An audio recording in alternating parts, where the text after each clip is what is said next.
अस्सलाम वालेकुम dear student. Boyle's law को एक्सप्लेन करेंगे आज। बॉयल्स लॉ जैसे आपने 9 में कहा है, पढ़ा है आपने, तो फर्स्ट ईयर में भी उसी तरह रिकॉल किया है। सिर्फ बॉयल्स लॉ इनके बारे में पहले आप लिखेंगे। मैंने तो यहाँ पर मुख्तसरन आपको शो किया है कि इट वाज प्रेजेंटेड इन 1662 और इसमें जो है Boyle's observe the relation between the pressure and volume. Pressure और वॉल्यूम के बीच में इन्होंने रिलेशन ऑब्ज़र्व किया है और इनके स्टेटमेंट की हेडिंग देंगे और इनको आप हिस्ट्री में ऐड कर सकते हैं कि 1662 में इन्होंने इस लॉ को पेश किया है और ये एक एक्सपेरिमेंटल लॉ है, थ्योरेटिकल नहीं है। तो स्टेटमेंट में हम लिखेंगे कि the volume of A given mass of A gas. इसका क्या मतलब है कि जब ये कहा कि given mass of A gas, यानी इसमें नंबर ऑफ मोल जो है ये फिक्स है, यानी वॉल्यूम जो आपने जितने गैस का लिया है उसमें जितनी मकदार मौजूद है, जितने नंबर ऑफ मोल मौजूद हैं वो फिक्स है, उसमें आप फिर एडिशन डिलीशन नहीं करेंगे। तो उनका इन्वर्स रिलेशन होगा प्रेशर के साथ। जब आप प्रेशर को बढ़ाएंगे, ये आपके पास कंटेनर हैं, इसमें गैस मौजूद हैं, इनके ऊपर जब हम प्रेशर अप्लाई करेंगे तो इनका वॉल्यूम रिड्यूस होकर इस पोजीशन पर आ जाएगा और वॉल्यूम जो है डिक्रीज़ हो जाएगा यहाँ इस पोजीशन से। लेकिन इसमें कंडीशन क्या होगी कि टेम्परेचर को आप चेंज नहीं करेंगे, टेम्परेचर को इंक्रीज़ डिक्रीज़ नहीं करेंगे और जो आपने नंबर ऑफ मोल लिए हैं उसमें आप एडिशन डिलीशन नहीं करेंगे। तो प्रेशर और वॉल्यूम जो है ये इन्वर्स रिलेशन में रहेंगे। लेकिन जब आप इनको एक्सप्लेन करेंगे तो आप प्रेशर के साइड से बात करेंगे कि जब हम प्रेशर को इंक्रीज़ करेंगे तो वॉल्यूम कम होगा। इस तरह नहीं कहेंगे कि जब वॉल्यूम कम होगा तो प्रेशर इंक्रीज़ हो जाएगा। नहीं, प्रेशर जो है उस साइड से हम बात करेंगे, प्रेशर हमारे कंट्रोल में होगा कि प्रेशर जब अप्लाई करेंगे तो वॉल्यूम कम होगा। जैसे आप सिरिंज से नीडल निकाल के थंब के साथ रख दे और उनके ऊपर प्रेशर अप्लाई करेंगे, उसमें जो ट्रैप एयर होगा उनका वॉल्यूम कम हो जाएगा। जब आप प्रेशर कम करेंगे तो वो वापस गैस एक्सपेंड हो जाएगा, उनका वॉल्यूम इंक्रीज़ हो जाएगा। इनका मैथमेटिकल फॉर्म किस तरह ले सकते हैं कि volume has inverse relation to the pressure. ये 1/, में जब लिखते हैं तो ये इनवर्स रिलेशन होगा। जब एक चीज़ बढ़ेगा तो दूसरा कम होगा, लेकिन इसमें टेम्परेचर और नंबर ऑफ मोल ये कांस्टेंट होंगे। जैसे हमने स्टेटमेंट में कहा कि आप टेम्परेचर को भी चेंज नहीं, क्योंकि जब ये दोनों चीज़ें आप चेंज करेंगे तो ये रिलेशन बाकी नहीं रहेगा। जैसे अगर आप ऊपर से प्रेशर लगा रहे हैं और नीचे से जो है हम इनको हीट दे दें तो ये तो वापस एक्सपेंड करेगा, क्योंकि अंदर जो है इंटरनल प्रेशर इंक्रीज़ होगा और ये पिस्टन ऊपर की तरफ जाएगा, तो फिर ये रिलेशन मेंटेन नहीं रहेगा। या अगर आप इससे जो है वॉल्यूम गैस निकालेंगे तो तब भी तो वॉल्यूम इसका जो है डिक्रीज़ होगा। या आप उसमें प्रेशर भी अप्लाई कर रहे हैं लेकिन एडिशन ऑफ गैस भी कर रहे हैं, तो फिर भी जो है ये इन्वर्स रिलेशन बरकरार नहीं रहेगा।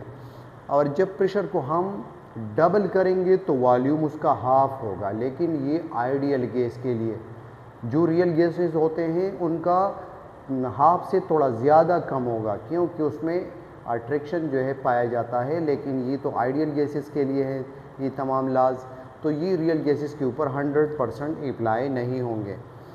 तो प्रोपोर्शनलिटी साइन को जब हटाते हैं तो यहाँ पर ये कांस्टेंट के पुट कर दिया और ये के जो है इसको बॉयल्स कांस्टेंट या इनको जो है प्रोपोर्शनलिटी कांस्टेंट का नाम दिया जाता है। पी जो है यहाँ पर मौजूद है डिनोमिनेटर में, डिवीज़न में, तो इस साइड पर शिफ्ट करके यहाँ प्रोडक्ट फॉर्म में आया। ये जो इक्वेशन हमारे पास हासिल हुआ, इससे क्या मतलब निकालेंगे?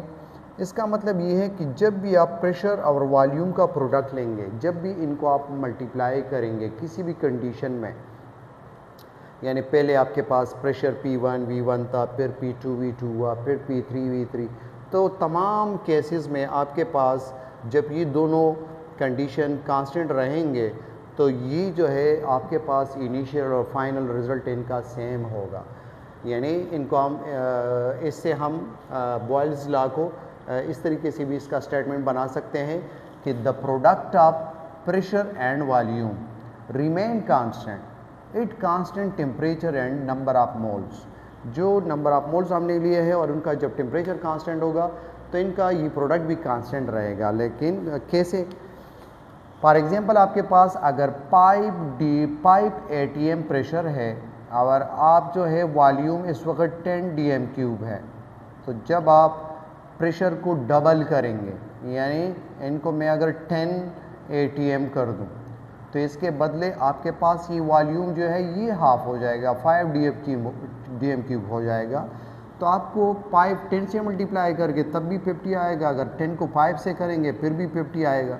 तो आपके पास इनिशियल और फाइनल जो है ये सेम रहेंगे। इसी तरह अगर हम इनको मज़ीद बढ़ा दें, इनको 15 कर दे तो इसको फिर जो है इनको आप 20 करें तो इनको 2.5 कर दे, यानी अगर मैं यहाँ पर P3 V3 इस तरह कर दूँ तो इनका प्रोडक्ट भी सेम रहेगा। मैं इन प्रेशर को जो है 10 से 20 कर दूँ, सपोज़ 20 atm हो, तो मैंने यहाँ पर सपोज़ किया था कि 5 dm क्यूब है तो यहाँ पर 2.5 हो जाएगा। तो अगर आप 20 और 2.5 को मल्टीप्लाई करेंगे तो फिर भी आपके पास 50 आंसर आएगा।